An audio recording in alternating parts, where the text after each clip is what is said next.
Welcome to Tenor Tech, where I solve the problems you didn't even know you had. You already have what you need. Start by narrowing the search to likely locations. Open File Explorer and click this PC, then focus on your system drive, usually C. Once done, enable View Right Arrow Hidden Items so you don't miss relocated files. Use the search box and type ISO to list images. Include common names like Windows 10 or Media Creation Tool to catch installers. Make sure to sort by date, modified to surface recent downloads faster, and avoid scanning every large folder. Once you have results, refine them so you don't waste time on unrelated files. Use Explorer filters, kind, size, and date to exclude small or old items. When you find a candidate, right-click and open Properties to check the file type, size, and path. That tells you if it's a full Windows image.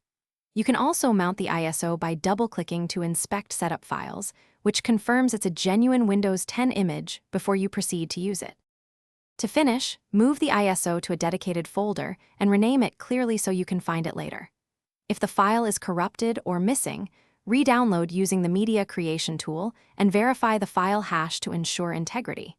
If your searches still come up empty, rebuild the Windows search index and run disk cleanup to remove temporary clutter that can hide files.